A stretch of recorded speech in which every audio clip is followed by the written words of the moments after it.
Hi and welcome to my beautiful office and 2020. Here we are, we're into it already. It's been in the distance for so long. Will the world end? Who knows? But today we're going to talk about my passion, the Agile Antechinus, waffle on a bit with other bits and pieces. Got a nice little list there and we'll run through them.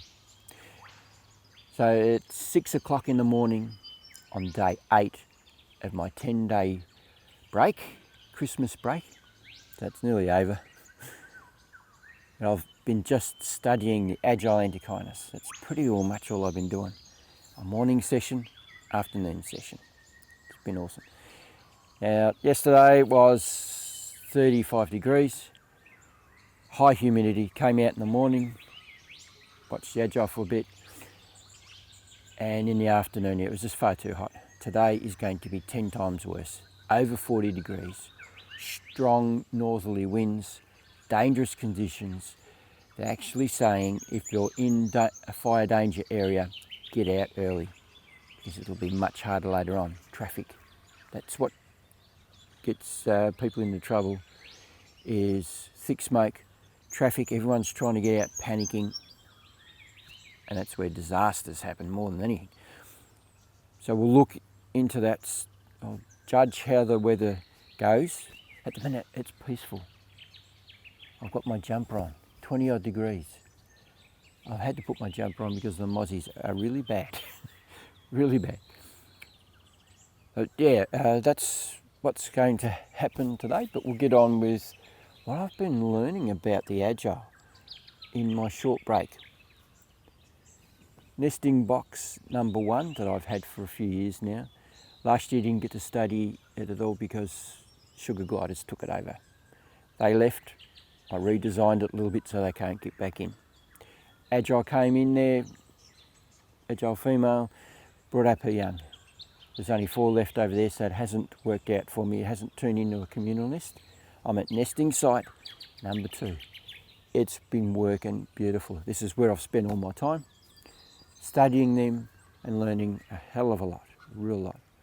So what I have learned about the dynamics between mother and daughter and siblings when they come out of the nest. This is the bit I haven't been able to do much with because they usually come out the nest, have a little bit of honey shoot off, and they'll come out in big intervals, 20 minutes, 30 minutes.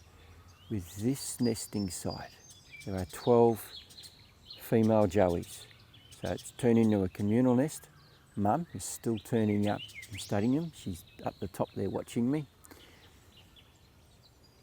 And they've been coming out together.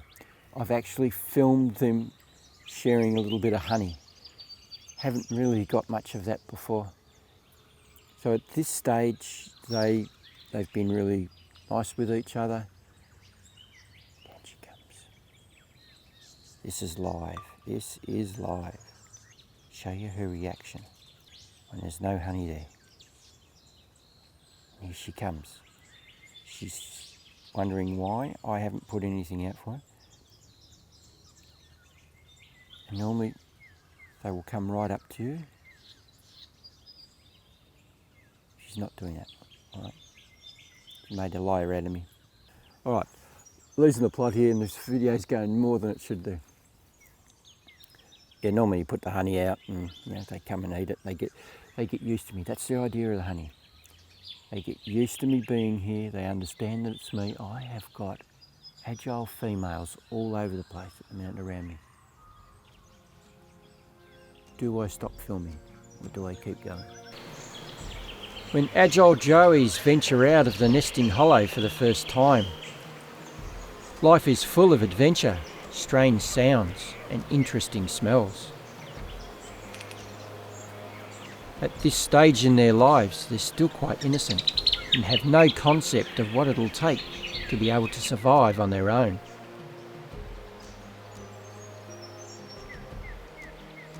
For the first 2 weeks, they spend their time going in and out of the hollow, never venturing far from home. They will happily venture out and investigate things together. After 3 weeks of venturing out and exploring their new environment and hunting for their own food, they start to become independent. The now juvenile joeys become very protective of the food that they find, and their natural instincts are starting to kick in. Also at this time, the home nest is changing to a communal nesting site, and to one gender, female. For an adult female to survive, she will need to be more aggressive than the other females, and this juvenile joey is starting to work out that being aggressive to the other juveniles will keep them away, and also allowing her to take their food. She's also trying it out on her mother. It works, and mother leaves her to the spoils. So the dynamics has changed, and this is something I haven't been able to see before, because they usually just come out of the nest and shoot off. So I've had 12 in this nest. Hopefully it can continue right through the year and I can watch them turn into adults. So yeah, I've learnt a hell of a lot already. It's been amazing. Seeing all that stuff, capturing on film. Been wanting it for years. Been awesome. Got some really nice photos. Haven't got outstanding ones. I've just got some really nice photographs. So I'll put them up now. Keeping diary. I've talked about that before. Very important. Keep that valuable information to look back on. Check over and make sure that what you learnt in the past is still right. You know, you forget a little bit. Things get a little warped. Good information. And I'm writing one on my computer as well, a more detailed diary about what's been happening here. Ready to help me out when I go to write a book. If this nest keeps going right through, I want to write one on the joey side of the story, so that'll make 3 books that I'll have written and published. So if I can get this to go right through the year to adulthood, that'd be awesome. Okay, next on is the birds, as you can hear around here. We have a bush called the Christmas bush. The old miners used to call it White Christmas. It comes out usually 2 weeks before Christmas Day. It's been late. They started flowering 2 days before Christmas. Different types of honey eaters, all getting different types of insects and honey off the flowers and stuff like that. They're all playing with each other, having an absolute ball, because there's no pressure on them anymore to have to compete with each other. Finished nesting.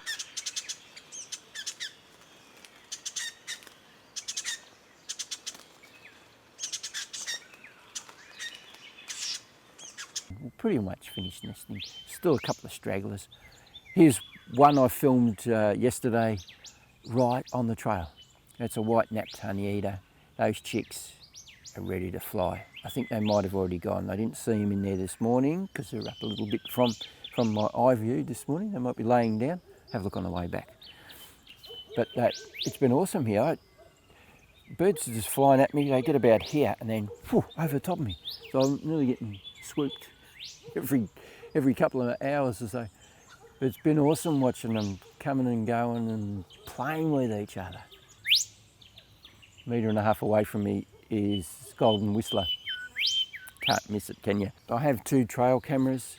They've been working really well. They only cost me $60. I bought one first to check them out.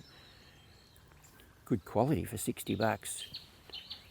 Educating me a lot on what happens, especially on hot days in the nest. It's been going up to 50 degrees, gets up to 40 odd degrees. Inside the nest gets up really hot.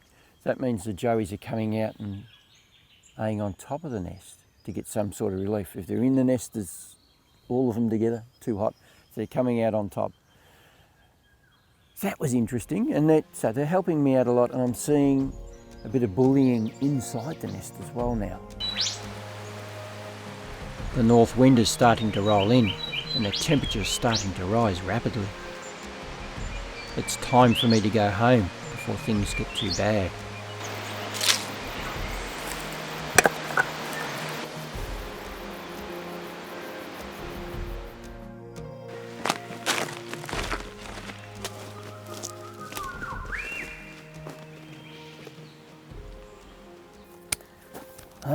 That was a pretty wild afternoon. Wasn't as bad as what they predicted, but still it was pretty wild. Lost the power a couple of times, half an hour each time. So it was pretty good really, compared to what it could have been. There are fires all over the state of Victoria, so I hope that everybody's okay. Some of them aren't under control yet. Yeah, it's not good. It's not good, but we are in the fire season, well and truly in the fire season.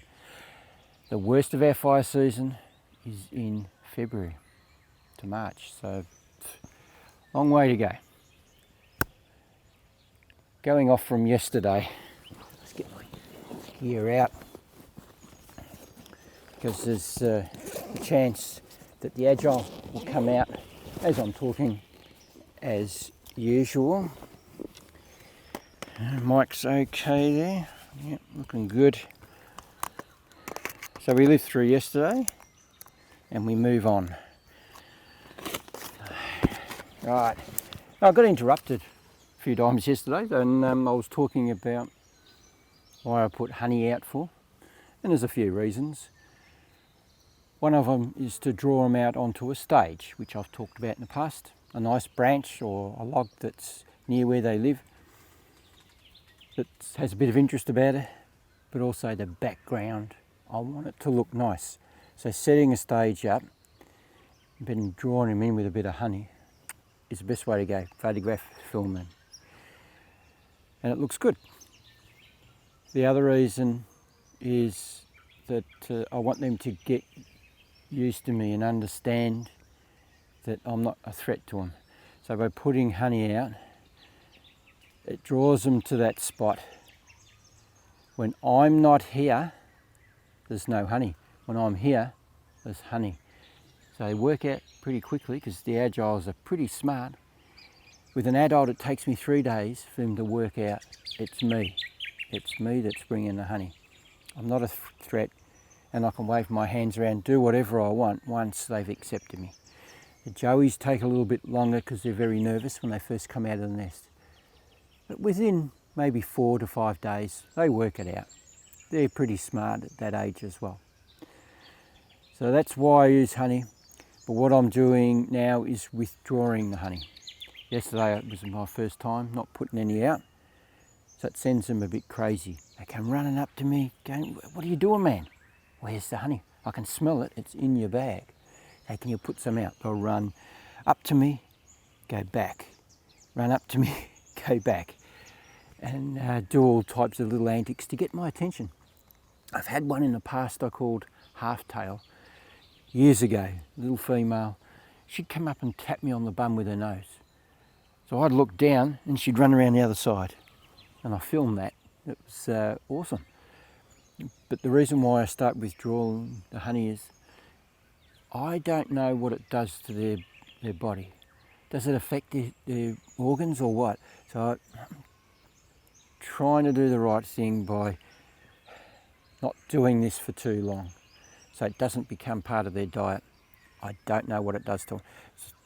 So what I do now is drop it off. So I won't have any honey for 2 days, and then I'll give them a little bit, keep them interested in stopping and checking, and eventually drop it off completely. So that's that. Right, next on my list I was going to talk about my new toy, the Osmo action camera. I decided on that over the GoPro. Listened to all the bullshit between the two, and in the end the GoPro was a bit more expensive, had some little things that I wasn't happy about. So I chose the Osmo, and we'll see how we go there. Why do I need an action camera? Well, there's multiple reasons. When I'm sitting here speaking to the camera, things happen. Action happens, and I go, damn, I've missed it. So if I have my video camera set up, ready for action, 7D Mark II ready to take photographs, Osmo Action sitting right where that camera is now, I can stop talking to it, start filming. Be easy as, bro. And also good for when I go on holidays. I don't have to take the XF400 with me and worry about it being stolen or whatever. take the little Osmo.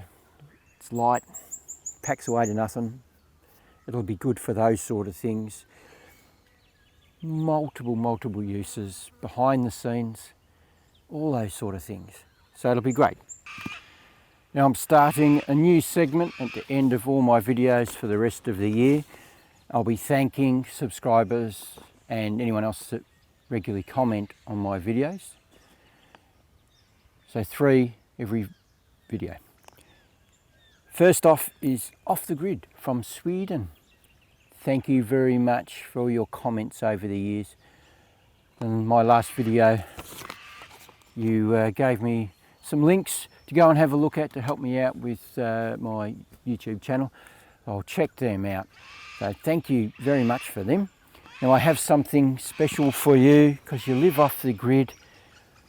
You need things to help you out because you use the forest and what's around you to live and survive. A stick with a V in it is my present to you. Won't be giving you this one, but I'll give you the concept of using them. Multiple uses you can use with a stick with a V in it. Make a shelter, use these as poles in the ground. Put your beams across. If they've got a V in it, they'll lock in. You won't have to tie them with much. It makes a very strong and solid structure. Want a rotisserie over your fire, got a nice pig or something you've killed, whatever. You can just put 2 of these in the ground, have one of these going across, and you can use that as a handle to turn your spit. Give my brother something that I've talked about before, a stick with a V in it, the most useful tool you can get in the forest and out on the beach. Here you go, bro. Put that on there and we'll be able to rest. Get the bite. Hey? Yeah, put it on and you'll be able to have a rest without worrying about wearing the arms out. Get a little twig.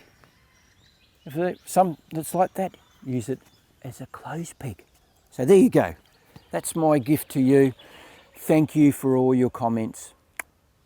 Love your work too, by the way, your channel.